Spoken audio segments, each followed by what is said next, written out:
Halo Literatus. Semoga kalian selalu sehat dan waras selalu. Sebelum lanjut, ayo dukung channel ini. Inilah alasan-alasan mengapa Krishnamurti, Edi Darmawan, dan Profesor Edi dirindukan oleh publik, terutama setelah Jessica bebas dari penjara. Terpidana kasus kopi sianida Jessica Wongso telah dinyatakan bebas bersyarat oleh Lembaga Permasyarakatan. Jessica mendapat remisi kemerdekaan yakni 58 bulan 30 hari. Bebasnya Jessica yang dinilai tidak wajar, yakni mendapatkan remisi hampir 5 tahun, kini menyeret nama Krishnamurti, yang notabene sebagai ketua penyidik dalam perkara kopi sianida. Publik menganggap bahwa penyidik dalam perkara kopi sianida yang memenjarakan Jessica melakukan rekayasa dalam kasus tersebut. Inilah kelakuan-kelakuan aneh dan janggal Krishnamurti dalam kasus Jessica. Membujuk keluarga Mirna supaya dilakukan otopsi abal-abal. Sebagaimana diketahui bersama, awal mula kasus kopi sianida terjadi ketika mayat Mirna dilakukan otopsi, yang mana hanya mengambil sampel cairan lambung Mirna. Pada hasil pemeriksaan pasca kematian Mirna, tidak ditemukan racun sianida. Akan tetapi, ketika dilakukan 3 hari setelah kematian Mirna, maka ditemukanlah racun sianida pada lambung Mirna. Pada keganjalan ini, Krishnamurti ada di sana. Dialah orang yang membuat keluarga Mirna menyetujui otopsi abal-abal, dengan mengambil cairan lambung Mirna, untuk dijadikan bukti kuat Mirna mati akibat racun sianida. Mengenai alat bukti untuk menetapkan Jessica sebagai tersangka. Menurut pasal 184 ayat 1 KUHP, seseorang dapat ditetapkan sebagai tersangka jika memenuhi syarat alat bukti yang sah, seperti keterangan saksi, keterangan ahli, surat, petunjuk, dan keterangan tersangka. Ketentuan pasal 1 angka 14 KUHP ini kemudian disempurnakan oleh MK melalui putusan MK nomor 21 tahun 2014, bahwa seseorang dapat ditetapkan sebagai tersangka kalau sudah memenuhi minimal 2 alat bukti. Dalam keterangannya setelah menetapkan Jessica sebagai tersangka, Krishnamurti menyebutkan bahwa 1 alat bukti sebenarnya sudah memenuhi unsur menetapkan seseorang sebagai tersangka. Bahwa dalam melakukan penangkapan minimal 1 alat bukti itu sudah bisa dipenuhi. Padahal, alat bukti ketika menetapkan Jessica sebagai tersangka tidaklah jelas. Sedotan alias pipet yang digadang-gadang bukti kunci malah hilang ditelan bumi. Apakah pipet itu ada sekarang? Pipet tidak termasuk dalam barang bukti yang disita. Hilang yang mulia. Hilang. Begitu pula celana jeans Jessica yang hilang ditelan bumi. Soal celana Jessica yang hilang. Dalam keterangannya kepada awak media, Krishnamurti menerangkan bahwa ada salah satu saksi yang memberikan keterangan bahwa Jessica membuang celana yang dipakainya di TKP. Ia juga menjelaskan bahwa penyidik sudah mencari celana tersebut, tapi tidak berhasil ditemukan. Salah satu saksi yang mengatakan yang bersangkutan diminta untuk membuang celana. Kami cari tempat sampah tidak ketemu, kita cari sampai ke pool sampah, kita obok-obok, tidak ketemu. Anehnya, saksi yang disebut Krishnamurti ini tidak pernah muncul di persidangan. Kalau dicermati, saksi yang dimaksud adalah pembantu rumah tangga Jessica, dan hingga persidangan usai, pembantu rumah tangga Jessica tidak pernah diperkenankan hadir di persidangan. Terkait celana jeans Jessica yang hilang, pada waktu itu, menjadi perbincangan yang cukup menghebohkan publik. Tentu saja, Jessica dikutuk dan disumpah serapah. Namun demikian, yang paling aneh kalau dicermati ialah, mengapa bukti-bukti yang berkaitan dengan racun sianida, semuanya dinyatakan hilang. Bukti pipet hilang. Bukti celana juga hilang. Lalu, apa yang menjadi alat bukti? Jessica memasukkan racun ke kopi Mirna. Kalau dikatakan buktinya CCTV, maka perlu diingat bahwa CCTV itu adalah bukti petunjuk, bukan bukti langsung. Soal pengakuan Jessica, yang dipaksa Krishnamurti untuk mengaku. Dalam pembelaannya, Jessica menerangkan bahwa, ketika berada di sel khusus, ia didatangi Krishnamurti dan diminta untuk mengakui bahwa, ia memang pelaku yang meracuni Mirna. Selain itu, Jessica juga menceritakan bahwa, kalau Jessica mengaku telah meracuni Mirna, maka Jessica akan dapat keringanan hukuman. Bahkan, Krishnamurti menawarkan Jessica dengan hukuman ringan, yakni hanya penjara 7 tahun. Kalau kamu mengaku sekarang, kamu nggak akanlah dihukum mati. Seumur hidup juga saya akan saya nggak kasih. paling cuma 7 tahun, lalu nanti dipotong-potong apa-apa, paling kamu sebentar lagi keluar. Ketika ini terjadi, yakni Jessica mengaku telah meracuni Mirna, maka tetap akan mendatangkan kontroversi, yakni pada waktu putusan hakim. Tidak mungkin, Jessica yang dituduh melakukan pembunuhan berencana, hanya dihukum 7 tahun. Sementara, pasal 140 KUHP mengatur bahwa, hanya ada 3 bentuk hukuman, dalam perkara pembunuhan berencana, yaitu, hukuman mati, penjara seumur hidup, dan penjara 20 tahun. Terkait pengakuan Jessica, sudah dapat dipastikan bahwa memang benar demikian, karena hingga sekarang, Krisnamurti tidak pernah menolak pengakuan Jessica tersebut. Sering mengikuti persidangan. Kalau kita perhatikan, Krisnamurti selalu ikut menonton, atau barangkali mengawal persidangan kopi sianida. Kalau dilihat dengan kacamata umum, mungkin saja ia memang memiliki banyak waktu kosong, sehingga ia memanfaatkan waktunya untuk menonton jalannya persidangan kopi sianida. Namun, kalau dicermati, kelakuan Krishna ini rasa-rasanya aneh, karena sepertinya ia ingin memastikan proses persidangan berjalan sesuai harapannya. Sederhana saja, apa tidak ada pekerjaan lain sebagai polisi, selain menonton sidang? Menolak dengan keras otopsi mayat Mirna. Sebagaimana diketahui, Krisnamurti adalah pemimpin utama dalam penyidikan kasus kopi sianida. Polisi yang kini menyabet bintang 2 ini, tidak lain orang yang menetapkan Jessica sebagai tersangka dalam kasus kopi sianida. Setelah saya mencermati berbagai jumpa pers dari Krisnamurti, dapat secara terang diketahui bahwa, ternyata Krishna menolak ketika diminta otopsi ulang oleh pihak Jessica. Pak, keluarga katanya minta otopsi ulang Pak di RCM. Iya. Keluarga Jessica. Keluarga Jessica minta otopsi ulang di RCM. Emangnya dia siapa? Minta otopsi ulang.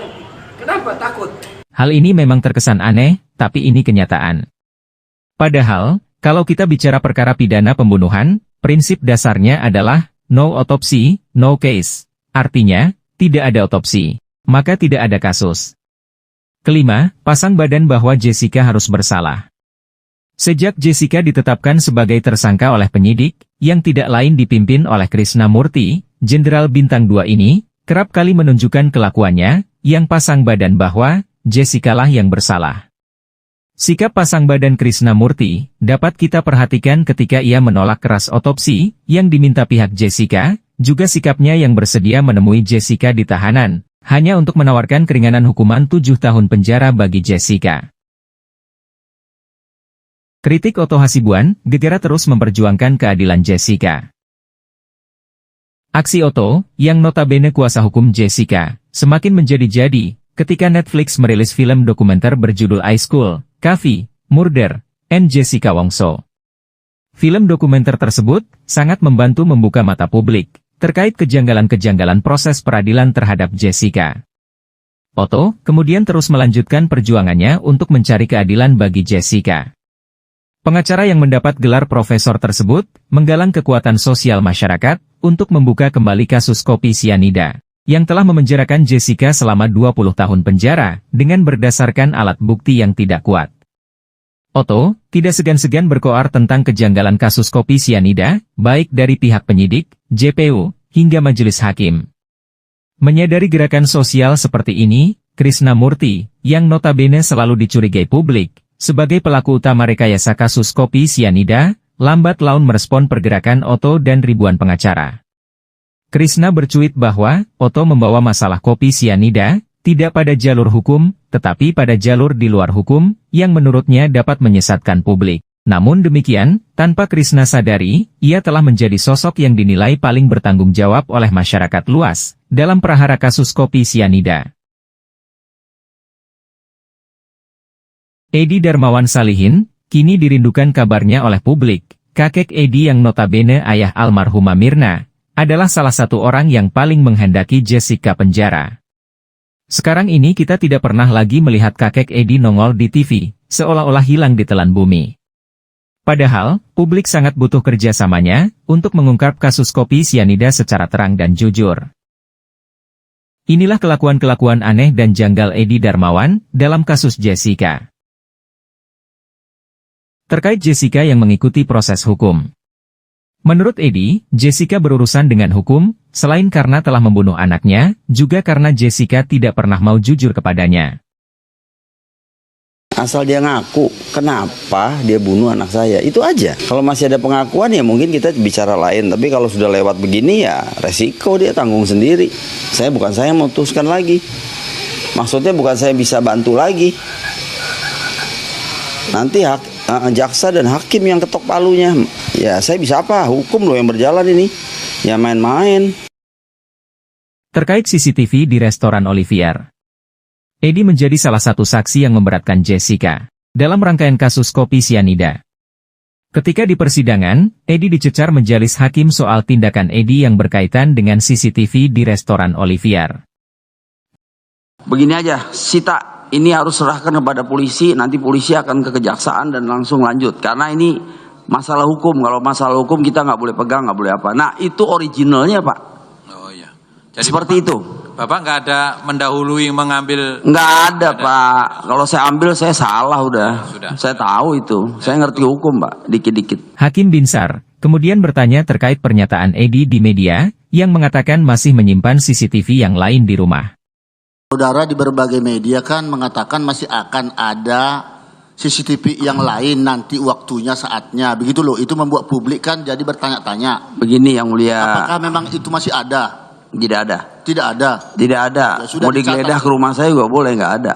Ya sudah. Ya, terima kasih Yang Cukup, Mulia. ada lagi ya, selain yang tadi ya. Terima kasih Yang Mulia. Ya. Terkait Patrick pacar Jessica, Edi, ketika bersaksi di persidangan, bicara juga mengenai Jessica dan Patrick, yang konon ia peroleh informasi dari teman-temannya di Australia. Sama si Patrick itu about 3 years and then 1 year dia lost gitu. Hakim kemudian bertanya, dari mana Edi tahu soal hubungan Patrick dengan Jessica? Mungkin singkat aja. Saudara mendengar dari siapa bahwa Baik, saya mendengar dari kawan-kawan yang ada di Australia, saya kumpulin di sini waktu datang Mirna meninggal itu. Edi melihat di CCTV, Jessica yang menaruh sianida. Ketika diwawancarai Kompas TV setelah bersaksi di pengadilan, Edi menjelaskan bahwa ia yakin Jessica yang menaruh sianida, karena ia melihat CCTV. Meskipun nyatanya, tidak ada CCTV yang menunjukkan Jessica menaruh racun sianida ke gelas kopi Mirna. Ketahuan itu bahwa memang si Jessica yang racun. Udah anggapan saya begitu aja, udah nggak ada orang lain. Saya ngelihat kok di TV, CCTV itu. Sendirian nungguin mana ya, nggak ada orang lain temennya atau siapa gitu nyolek kayak nggak ada, dia sendirian kayak orang bingung. Itu yang orang dokter dari mana itu, Jerman itu apa atau apoteker bener itu dicelupin ke sedotan dulu, kasarnya begitu. Memiliki botol untuk menyimpan racun sianida. Kayak gini nih tuh ada tutupnya tuh. Pengakuan Edi Darmawan terkait memiliki botol untuk menyimpan sianida sangatlah kontroversi. Bagaimana tidak, sejak proses penyidikan, sampai pada tahap persidangan di pengadilan, jangankan botol tempat menyimpan sianida, asal-muasal sianida pun, hingga kini masih menjadi misteri. Pengakuan Edi tentang botol sianida, tentu saja kemudian melahirkan kecurigaan publik, mengenai aroma rekayasa, dalam kasus kopi sianida, menolak dengan keras, otopsi ulang pada jenazah Mirna. Otopsi ulang, Om kan bilang bangkitin aja. Mayat Mirna, gue bilang lewatin mayat gue dulu. Ketika pihak Jessica menghadirkan saksi ahli patologi, ayah Mirna langsung berang. Ia dengan penuh emosi menolak mentah-mentah otopsi ulang pada almarhumah anaknya. Padahal, sejak kematian Mirna, tidak ada upaya otopsi dari pihak penyidik yang diketuai Kris Hamurti. Penolakan otopsi tersebut tentu saja sangat mencurigakan. Edi sepertinya sedang melakukan upaya menghalang-halangi penyidikan, atau obstruction of justice. Memiliki rekening koran Rangga, salah satu pegawai Olivier. Ini rekening Rangga nih 2 bulan. Desember sampai Januari, sampai itu orang datang. Sebagaimana diketahui, Rangga sempat menjadi perbincangan publik, lantaran diduga menerima suap, sebanyak 140 juta. Edi Darmawan kemudian mendadak menjadi kuasa hukum Rangga. Ia dengan bangganya menunjukkan rekening koran Rangga, yang meskipun kita tidak pernah tahu, apakah itu benar-benar rekening Rangga.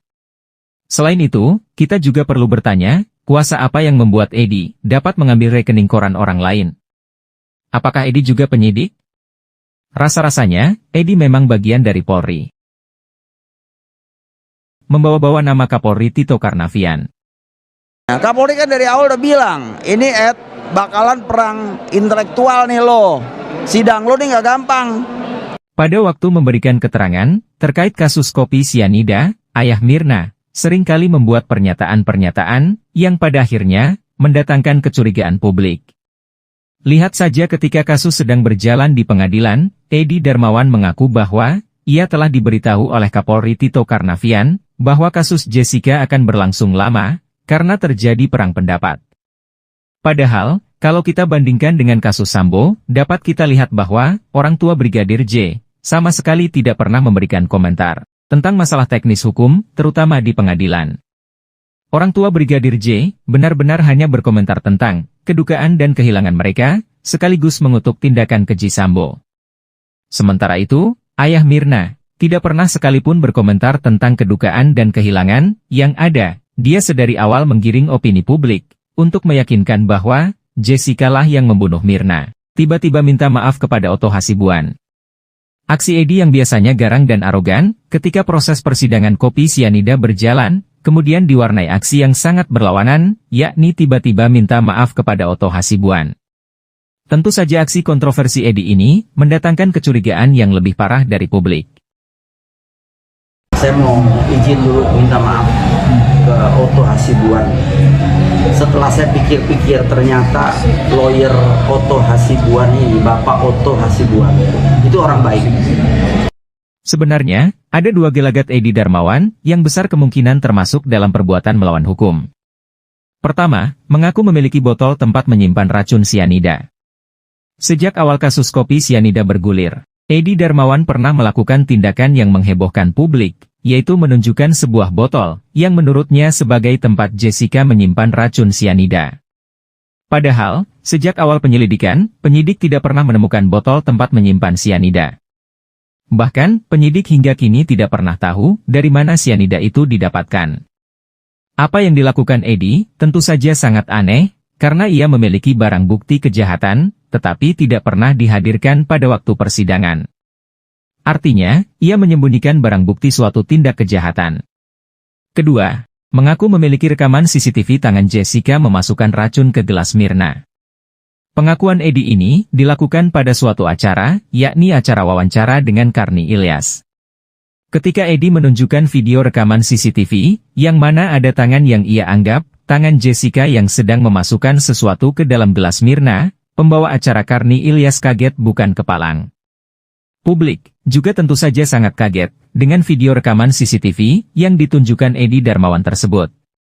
Bagaimana mungkin Edi memiliki sebuah video rekaman CCTV terkait suatu tindak kejahatan, yang notabene Edi bukanlah siapa-siapa. Barang-barang bukti sudah seharusnya hanya dimiliki oleh penyidik. Kedua tindakan Edi, yaitu memiliki botol sianida dan memiliki video rekaman CCTV rahasia, merupakan tindakan pelanggaran hukum yakni menyembunyikan barang bukti. Pasal 221, 1, kedua KUHP, menyatakan, barang siapa yang melakukan perbuatan menutupi tindak pidana yang dilakukan, dengan cara menghancurkan, menghilangkan dan menyembunyikan barang bukti dan alat bukti, diancam dengan pidana penjara paling lama 4 tahun. Selain KUHP, juga diperkuat oleh Pasal 32 Ayat 1 UIT. Setiap orang dengan sengaja, dan tanpa hak, atau melawan hukum, dengan cara apapun mengubah, menambah, mengurangi, melakukan transmisi, merusak, menghilangkan, memindahkan, menyembunyikan suatu informasi elektronik, dan atau dokumen elektronik milik orang lain, atau milik publik. Salah satu sosok yang paling fenomenal dalam kasus kopi sianida, yang memperberat Jessica melalui pandangannya, adalah Profesor Edi Hiaryeh. Profesor Edi kemudian kehilangan kabar, setelah dirinya ditetapkan sebagai tersangka oleh KPK, atas dugaan kasus korupsi. Meskipun, ajaibnya Profesor Edi lolos dari penetapan sebagai tersangka, karena ia memenangkan pra-peradilan. Kini, setelah Jessica bebas dari penjara, Profesor Edi dicari publik keberadaannya.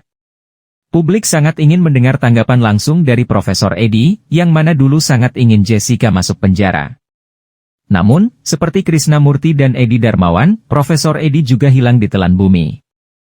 Orang-orang yang dulunya getol menyuarakan supaya Jessica dijebloskan ke penjara, sekarang hilang entah kemana. Inilah kelakuan-kelakuan aneh dan janggal Profesor Edi dalam kasus Jessica. Pertama, bantah Jessica dimasukkan sel tikus. Dalam acara podcast Deddy Corbuzier, Profesor Edi mengatakan bahwa pengakuan Jessica terkait dirinya dikurung di sel tikus tidaklah benar. Profesor Edi bahkan menegaskan bahwa tidak ada yang namanya sel tikus. Pernyataan Profesor Edi tentu saja pembohongan publik. Mengapa demikian? Karena sel tikus itu benar-benar nyata. Hal ini diakui oleh seorang pensiunan polisi dengan pangkat terakhir Kompol, yaitu Kompol Benny Leobetti. Bapak Leobetti yang mengaku pernah bertemu langsung Jessica, mengatakan bahwa sel tikus itu benar-benar ada dan nyata. Ia menerangkan bahwa menempatkan seorang tahanan di dalam sel tikus sebagai upaya lazim dalam penyidikan. Lalu, siapa yang Anda percaya, Profesor Edi dan Deddy Corbuzier atau Purnawirawan Benny Betty? Kedua, bantah keterangan Dr. Jaya terkait jasad Mirna yang tidak diotopsi. Dalam acara podcast Denny Sumargo, Profesor Edi pernah menerangkan bahwa penjelasan Dr. Jaya terkait jenazah Mirna yang tidak diotopsi sebagai kekeliruan. Menurut Profesor Edi, mayat Mirna sudah dilakukan otopsi sesuai keterangan polisi dan JPU. Padahal, orang pertama yang menangani mayat Mirna adalah Dr. Jaya, dan menurut kesaksian Dr. Jaya, mayat Mirna tidak pernah dilakukan otopsi, hanya mengambil sampel lambungnya saja. Dr. Jaya menjelaskan bahwa, yang namanya otopsi, maka harus dilakukan pembedahan dari kepala, dada, dan perut. Tujuannya, untuk memeriksa setiap organ yang ada di kepala, dada, dan perut. Artinya, hanya mengambil sampel lambung, sama sekali tidak layak disebut otopsi. Ketiga, sebut Jessica datang ke Olivier 3 hari sebelum eksekusi. Pernyataan Profesor Edi yang satu ini sangat berbahaya. Bayangkan ketika dia memberikan kesaksian sesat ini di pengadilan dan majelis hakim mempercayainya. Bukankah ini sangat fatal? Kalau Profesor Edi memberikan keterangan ini di pengadilan, maka sudah tentu ia telah memberikan kesaksian palsu. Menurut pasal 174 KUHP, Kitab Undang-Undang Hukum Acara Pidana, setiap kesaksian palsu diancam dengan penjara 7 tahun. Pernyataan Profesor Edi yang menyesatkan, yakni tentang Jessica sudah datang ke Cafe Oliver 3 hari sebelum peristiwa kematian Mirna, pada akhirnya diakui Profesor Edi sebagai kekeliruan. Profesor yang menjadi tersangka suap 7 miliar ini pun akhirnya meminta maaf dan menyatakan keliru membaca CCTV. Keempat, tentang reaksi negatif Jessica terhadap manajer Cafe Oliver. Profesor Edi ternyata tidak saja fokus bicara keahliannya dalam bidang hukum pidana, ia juga bicara psikoanalisis. Dalam perdebatannya pada sebuah acara di salah satu stasiun TV, Profesor Edi menjelaskan bahwa tingkah Jessica yang bertanya kepada manajer Oliver merupakan reaksi negatif. Menurut Profesor Edi, reaksi negatif Jessica menjadi salah satu indikasi bahwa memang Jessica lah orang yang menaruh racun pada kopi Mirna. Padahal, reaksi negatif ketika berhadapan dengan suatu masalah merupakan hal wajar. Lagi pula, dokter psikologi dari penyidik dan JPU menyatakan Jessica sehat secara psikologi. Kelima, menyatakan bahwa terlalu bodoh ketika kasus pembunuhan tanpa otopsi. Kalau dicermati, Profesor Edi menyampaikan suatu pernyataan yang dapat kita katakan pernyataan yang sifatnya self-evident atau pembenaran sendiri dari Profesor Edi. Sebagaimana kita ketahui bersama, mayat Mirna tidaklah pernah dilakukan otopsi, sebagaimana yang sesuai dengan prosedur otopsi yang valid dan benar. Jasad Mirna tidak pernah dibedah secara keseluruhan atau otopsi, melainkan hanya ambil sampel cairan lambungnya saja. Ini artinya, ketika Profesor Edi katakan bahwa terlalu bodoh ketika peristiwa pembunuhan tidak dilakukan otopsi, maka disinilah kita pahami bahwa Profesor Edi terlalu buta melihat kasus ini. Profesor korup ini lebih percaya dengan akal-akalan busuk penyidik yang mengatakan mengambil sampel lambung saja sudah dapat dikatakan sebagai otopsi. Padahal, nyata-nyata secara forensik itu bukanlah otopsi. Keenam, mengatakan kalau bukan Jessica, apakah hantu? Pernyataan Profesor Edi yang satu ini sangat-sangat fatal dan berbahaya. Bagaimana mungkin seorang saksi ahli menghakimi seseorang dengan begitu buta? Padahal, proses persidangan Jessica yang amat rumit dan menyita waktu, tidak pernah mampu membuktikan bahwa Jessica memang benar-benar orang yang telah meracuni sahabatnya Mirna. Pernyataan Profesor Edi yang berdasarkan gerak-gerik Jessica di lokasi ini terlalu bersifat menghakimi. Padahal, Profesor Edi tidak memiliki hak untuk memberi penghakiman seperti itu. Lagi pula, Profesor Edi seharusnya hanya berfokus pada urusan hukum pidana, sesuai keahliannya, bukan menjadi ahli di segala bidang. Berikut ini mari kita lihat pandangan hukum paling mencolok Profesor Edi, yang pada akhirnya membuat Jessica dihukum tanpa motif yang jelas. Sebagaimana diketahui, ahli JPU, Profesor Edi, memberikan terobosan baru terkait pasal 340 KUHP, mengenai pembunuhan berencana. Menurutnya, pasal ini tidak membutuhkan motif. Pasal 340 tentang pembunuhan berencana itu sama sekali tidak membutuhkan motif.